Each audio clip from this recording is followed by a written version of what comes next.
evening, everyone, and welcome to the SFL podcast for this week. Tonight, we got some interesting little new things to come around here. We're going to go over week 5. We're going to go through, team of the week, player of the week. We're going to be discussing what's going down on Monday between Atlanta and San Antonio. We're going to go over week 6. We're going to go over the fan night. We're going to go over all that sort of good stuff. Upsets, locks, bold predictions, the drill. But first off, what happened last week? Last week, the Tallahassee Pride beat the London Knights 42-13. The Chicago Wildcats beat the Indianapolis Red Devils 20-6. The Tulsa Desperados edged out the San Francisco Sharks 19-17. The Mexico City Aztecs pulled off a stunner in Buffalo, beating the Queen City Corsairs 16-13. The Atlanta Swarm beat the Carolina Skyhawks 16-3. The Alaska Storm kept up their undefeated streak, beating the Dallas Roughnecks 30-17. The Oklahoma City Renegades kept up their momentum by beating the Sioux Sparrows 37-27. The San Antonio Vaqueros proved why they're going to be playing on Monday night against the St. Louis Gladiators. 26-7 was that score there. Then ending off in a classic for sure between the Houston Hyenas and the Vancouver Legion, which the Hyenas won 23-20. My man, Mighty, what was your team out of this week? Well, the team I really liked this week was the Chicago Wildcats. Their performance, the way they came out. Now, their defense has been balling this whole season, but the fact that their offense this season was able to not turn the ball over and put their defense in precarious positions. Indy coming into that game averaged 305 passing yards a game. They held them to 170 and no touchdowns and forced three interceptions as well. There was a point in the game where Indy was threatening them. I believe they were up 10-6 going in the middle of the third, and then they pulled away late. So congrats to the Chicago Wildcats and Shan Varner, and again, the first win of this season. Congrats to Shan, indeed. Ramos, who's your team out of this week? Well, my team out of this week was the Atlanta Swarm. Whenever you can hold a team to 3 points, you're going to win that game. You're going to win that game, especially when it's a divisional game. Just holding a team up to 3 points is really impressive. I love Atlanta's defense. The defensive lineman looks amazing. The back end looks amazing. E.K. Vincent, all those guys, they are doing a great job. Pat Ketsa, they're doing a great job on limiting opposing offenses. So, I think that BDG Hollywood, obviously one of the best running backs in the league, he can take over for the remaining of the season. And, we might see Atlanta in the playoffs. Playoff bound Atlanta is what Ramos might be saying right there. Mighty, who was your player out of this week? My player this week, you could call me a homer or you want. Big, sexy Alex Dominguez, defensive end for the Alaska Storm. He had 6 tackles, all for loss. 5 of those went for sacks. The stat of the game last week. Alex had 5 tackles for loss going into halftime. Dallas had no points. So he was a major factor in the big win Alaska had last week. Yeah, I can't disagree with you there. He might just be one of the best defensive players in the league this season. Definitely a candidate for Defense Player of the Year. Ramos, who's your man? Well, my man this week was Deacon Nickens, the quarterback of the Oklahoma City Renegades. We've not spoken a lot of the Oklahoma City Renegades this season here in the podcast, but you have to give it up to them. Deacon Nickens with 313 passing yards, 3 touchdowns. Most of those yards went to Tiberius Bovine, obviously one of the greatest tight ends in SFL history. And, the Oklahoma City Renegades with their new quarterback are just doing great things. Zero interceptions. That's a problem that the previous Oklahoma City Renegade quarterbacks have had issues, like Red Feather, how he was interception happy. So it's really good for the Renegades to see their quarterback really play lights out. Possibly the greatest QB that the OKC Rens have ever had. Well, before we dive into the normal slate for this week, we got a pretty big game coming up on Monday. It's going to be featured on the Twitch front page. It's the SFL Mid-Season Classic presented by APM Music, between the Alaska Storm and the San Antonio Vaqueros. Mighty, give us a deep dive in this game and what you really think about your team coming into this. Well, coming into this game, the Storm are 2-0 against the San Antonio Vaqueros. Having won both a home and an away game. Last season's game was kind of crazy because San Antonio was kind of controlling the pace of the game, and Robert Merrill kind of saved Alaska, but right before halftime, he took a kickoff back to the house that kind of prevented the game from getting away, and then Alaska eked out a win by a last second field goal against the Vaqueros. And this season, the Vaqueros were threatening mid-third. They had just got a big interception off of Ron Cochran, and there was a crazy play where Big Sexy came in around that corner, just blew up their quarterback, Joey Langdon. Ball popped up in midair. Ryan Tobin, the free safety, took it 55 yards to the house to kind of give Alaska some breathing room. So this game coming up Monday night is going to be a great one. You have the number 2 offense of the Alaska Storm facing the number 11 defense of the San Antonio Vaqueros. You have the number 4 defense of the Alaska Storm facing the number 7 offense of the San Antonio Vaqueros. Alaska brings in the number 2 passing offense in all the land right behind the Pride. So the Vaqueros going to have some work to do, but they bring in a kind of a formidable passing attack in here as well with, the pair of Dailies and Silver back there, being he's a big play waiting to happen. So Monday night, big time. This is, I believe, Corky's 4th game. Yes, 4th game, because he was the Houston defensive coordinator in season 8 when we had the crazy comeback in the playoffs. And that's the last game before he was awarded the Vaqueros. So Monday night is going to be interesting. I have a dog in the fight, so I'm not going to say who's going to win, who's going to lose, but that's what I got for y'all. Yep, and as you can see, keys to the game here. Ramos, what's your key to this game? Yeah, for me, it's going to be the wide receivers of the Alaska Storm, Merrill and Klein against that Vaquero secondary, because we were looking at the graphics in the previous line, how the San Antonio Vaqueros are allowing like 340 yards a game, and this is probably the best couple of receivers outside of Tallahassee that this league has to offer this year. So I think this is going to be a game of big, explosive plays. I think we are going to see a lot of big, 50-yard gains and long bombs, what Mighty calls explosive quarters. I think we might have some explosive quarters this game. Team first quarter, second quarter scores 17 points and whatnot. So I will lean towards Alaska in this game. I think it's going to be high scoring because of the receivers that both teams have. But my key to this game is going to be those Alaska wide receivers against the Vaquero secondary. If they can force turnovers, if they can limit their passing attack, I think San Antonio has a good chance. But I will lean towards Alaska in this ballgame. And Mighty, what's your key to this game? I know you're just talking all about this, but give us one quick, concise key.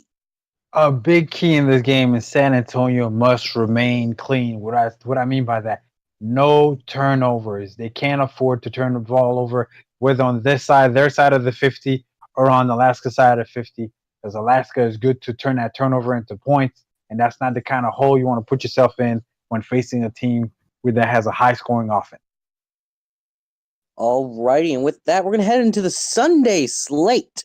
First off, the battle in the Central Conference between the Oklahoma City Renegades and the Chicago Wildcats. Ramos, what are we to expect from this? Chicago's defense is amazing. They are number 1 in some defensive categories, most importantly, passing yards allowed. They are only allowing 152 passing yards a game. And my player of this previous week was Dickon Nickens. So I think that's the matchup to watch. It's going to be Dickon Nickens. If he can get the ball to Tiberius Bovine, if he can spread the wealth around, if he can get another 250 plus passing yards, I think OKC has a big chance to win this game. but I will probably lean towards Chicago. It's very close. I think this is a toss-up in this game because Chicago has not been able to score a lot of points this season, but their defensive play has been outstanding. So both teams look very sharp. I think they're finding their stride. Chicago obviously coming off a big win against the Indianapolis Red Devils, 20-6. So I think this is a big, big game to watch. Alrighty, and next up on that same day, it's going to be the Queen City Corsairs coming off a huge upset by the hands of Mexico City against them, taking on the Atlanta Swarm. My man Mighty, what do you have to say? Well, in this matchup here, we got two teams that have faced it. Whenever they face these two teams get together, it's always a tight game. It's always a close game, low-scoring affair. Matter of fact, the last two games, Queen City has won by 3 points. In this game, you have the number 3 offense of Queen City coming into town to face the number 7 defense of Atlanta. You have the number 14 defense of Queen City going up against Atlanta's number 12 scoring offense. Atlanta's big issue offensively is the fact that they're not very good throwing the ball. When it's time to take advantage of the outside weapons, they struggle doing so. Queen City's the defensive weakness is their corners. If you're able to get time in the pocket, they're a place to be had, and that's not Atlanta's strength. Atlanta's strength is getting BDG the ball open, but getting the ball in space or on the edges where he can make big and amazing plays happen. Good thing coming into this game, you got Queen City with the number 2 running offense in all the land, and you have Atlanta who got the number 2 rushing defense in all the land. So that there you're gonna have strength against strength. I believe it's gonna be a very low scoring ball game with Queen City being able to pull away late by a field goal, some to the tune of 20-17, because both offenses are going to struggle to move the ball in this game, just because strength is going against strength in this one. Strength against strength, weakness against weakness. Next up, we have another brawl of expansion teams here between the London Knights and the Indianapolis Red Devils. Ramos, what do you see of this? Well, I'm not sure what's happening to Indianapolis as of late. They're kind of falling off, and London is looking pretty good. The surprise probably was when they dropped Garen Rowland this week in favor of a defensive lineman. That was probably kind of surprising for us. But I see two teams that right now look very similar. London is 10th in points allowed a game with 21.20. And Indianapolis is a couple spots behind, but they only allow 1.2 points more a game. So they are very, very close teams in that regard. Also, in turnover differential, London is -1, Indianapolis is -2. So also that is very, very close between those teams. The difference, though, is on the yards allowed a game. London is allowing 339.8 yards a game, and Indianapolis only 290.4 yards a game. So Indianapolis defense has played probably a little bit better, and their quarterback has also played probably a little bit better, especially when you go on passing yards a game. 298 yards by Indianapolis quarterback, 248 by London. So this is a game which is also a toss-up. Probably I will go lean towards London because they have the momentum. It seems that they do have the momentum this season. So I have the Knights in this other expansion bowl. Significant advantage over the other one. And really, someone needs to make a table of the expansion teams, their records against each other. That'd be something interesting to see. Also on that day, we have the Tulsa Desperados, who have absolutely stunned everyone so far this season, taking on the Carolina Skyhawks, who, despite all the hoopla, really have not been showing that much in this season so far. Mighty, what are we to see from this?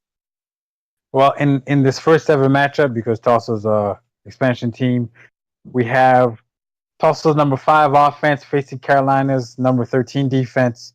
You have Carolina's dead last offense facing Tulsa's number 6 defense. Carolina's number 4 in rushing, though, but they're dead last in passing offense.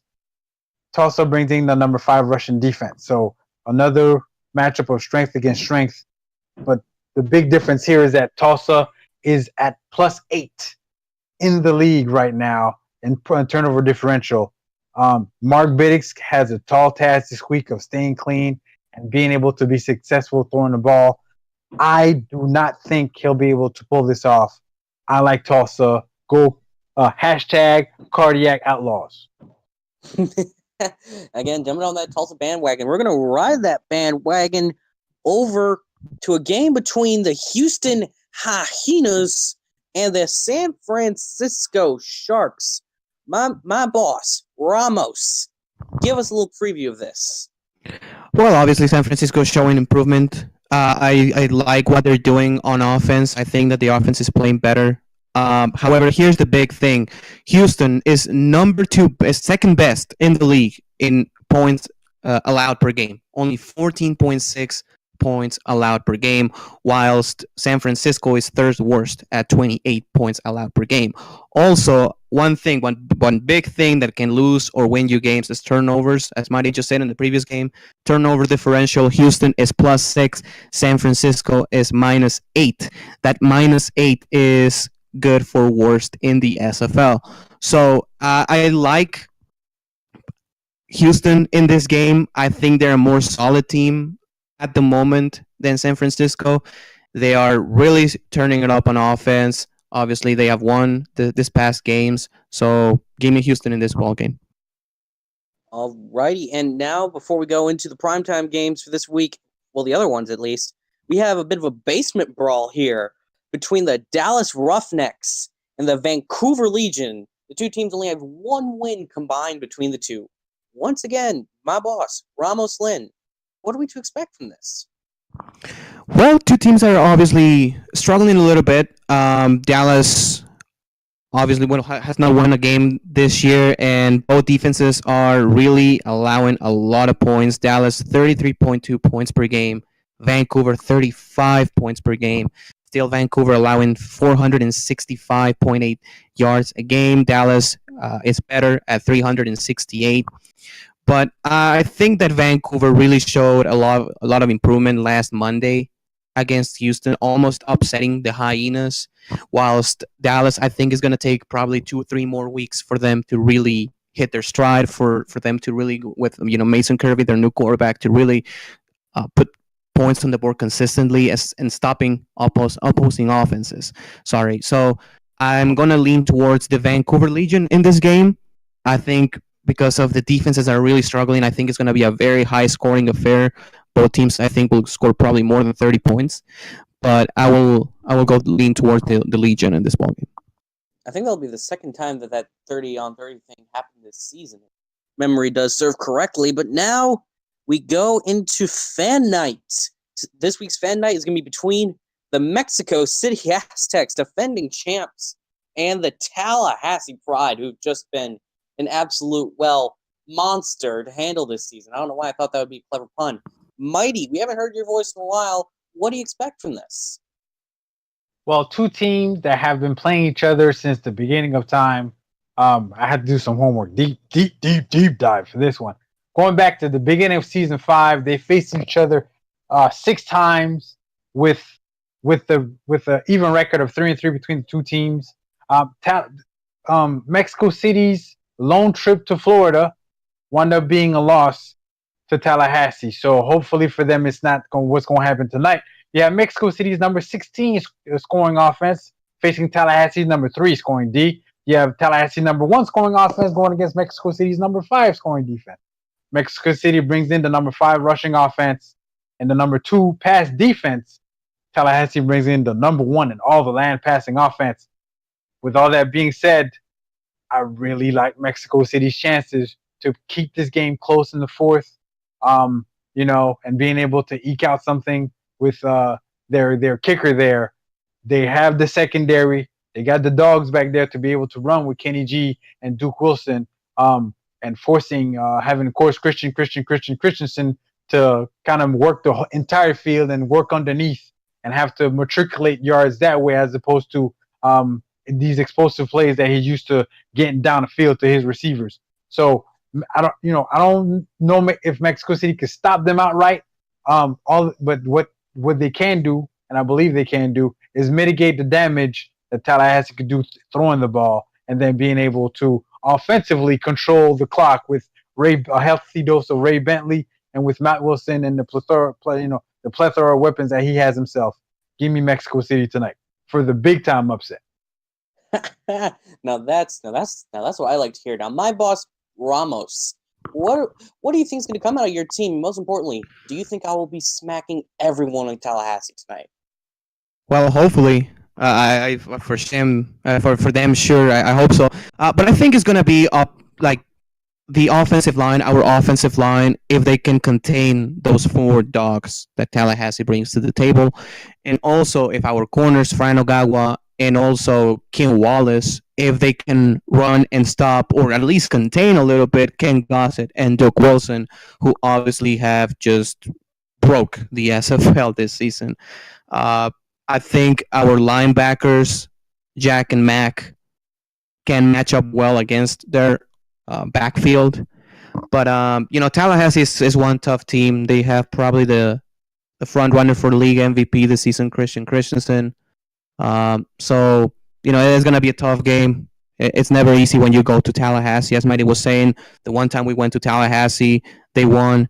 So it's gonna be tough. Obviously, I'm gonna predict because one of my teams are playing here. But it's gonna be an interesting game, I think.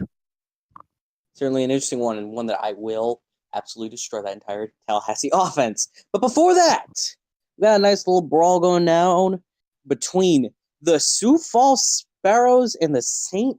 Louis Gladiators. Mighty, what do you have to say about this? And in a matchup that has the Sioux Falls Sparrows currently edging 2-0 all time, with Sioux Falls having won both a home and an away game, you have the St. Louis Gladiators, number 14 offense, facing Sioux Falls, number 9 defense. And then you have Sioux Falls, number 9 scoring offense, facing St. Louis's number 9 scoring defense. Coming into this ballgame as well, St. Louis brings in the number 17 passing offense. Their offense is a little lopsided. They're going to have to find a way to make some plays happen through the air.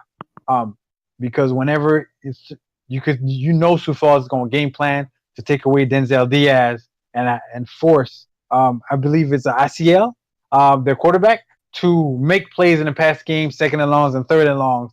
And we all know Jason and AJ, no defense. And though OKC got them last week, they went in the lab to fix whatever was erroneous there. Offensively, Sioux Falls, with their running game, the weapons at Tyree's disposal, they don't have to do much. All Tyree has to do is not lose the game. I really like Sioux Falls to keep it going at home and to keep their unblemished record against St. Louis going. Alrighty, and Ramos, do you agree with my man Mighty, or are you gonna have to pull the Corso? Yeah, we'll go ahead and say not so fast. When you look at these two teams, it's close between those two teams. Defensively, St. Louis allows 19.4 points a game. Sioux Falls 19.8 points a game. So it's very, very close. A little bit better in St. Louis. Then you look at rushing yards allowed per game. St. Louis 69.8, Sioux Falls 66.4. So two very good rushing defenses. But here's the thing, and is what I talked about in the previous game or the one before, is turnover differentials. St. Louis is +7 in turnover differential, which is good for second best in the SFL, whilst Sioux Falls is -1 in turnover differential. So if Freeman Peltier and Nolan, those guys can force a couple of interceptions, if their quarterback can stay clean in this game, give me St. Louis. I like St. Louis in this game, probably by the score of 19-17, something like that, because that's what those two teams average, both on offense and on defense. So it kind of makes sense for me that probably St. Louis will win this game by a couple points in the 19s, 17s range. A lot of W's there. The year's predicting there for St. Louis. Now we're gonna go into our locks and upsets for this week. My man Mighty, who you got your lock and who you got your upset? You're 8-2 this season. Let's see how good you're going. Well, my lock is the Sioux Falls Sparrows this week. Jason and AJ, I just trust them with defense, and I trust that they'll be able to solve the Rubik's Cube that is the St. Louis Gladiators. My upset, I pushed all my chips to the middle of the table. I got my pink slip and the mortgage sitting on the table. Mexico City's going to Florida and claiming it in the name of the Ramos, I guess. Mexico City's my upset special tonight. They're going to do it big. They're going to walk out of Tallahassee with a victory. Mr. Ramos, who would he be betting all his tables on?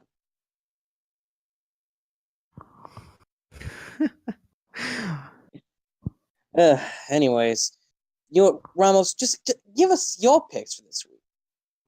Alrighty, so my lock is gonna be Vancouver over Dallas. As I said, I think Dallas will get there, but I think it's just probably 3 weeks out.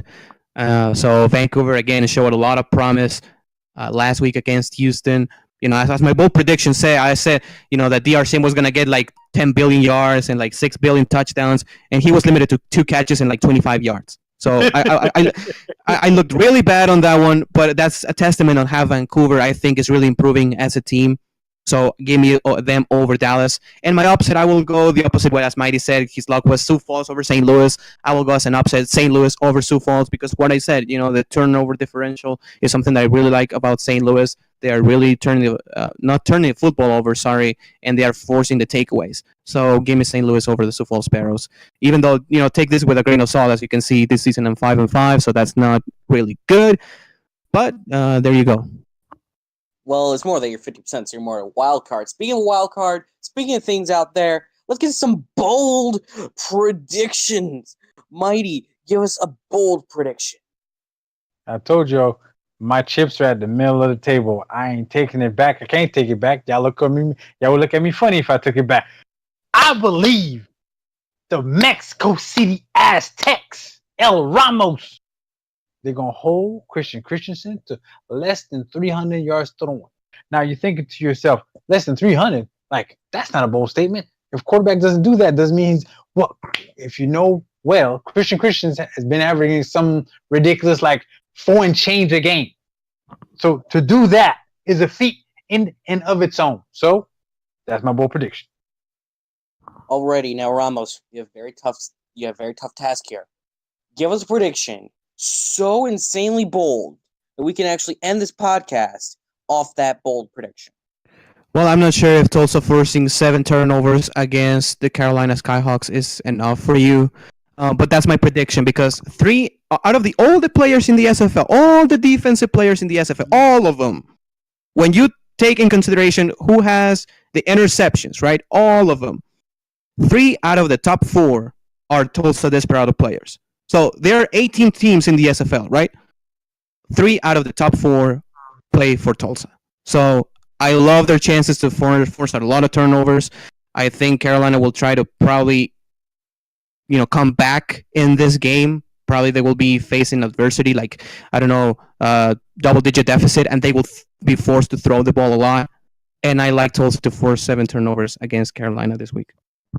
All right, now that's a pretty bold prediction right there. And if you have any bold predictions for us here at the podcast crew, tweet them by tagging the SFL, giving your bold prediction, and then with hashtag bold predictions. My own personal one, the announcement on Monday is going to be that the SFL convention is going to be taking over Dallas for the week. We're going to be claiming Dallas as our own, as SFLville. And with that concludes this week's edition of the SFL podcast presented by APM Music. I am your host, Jack Brown, alongside my analysts Ramos Lynn and Mighty.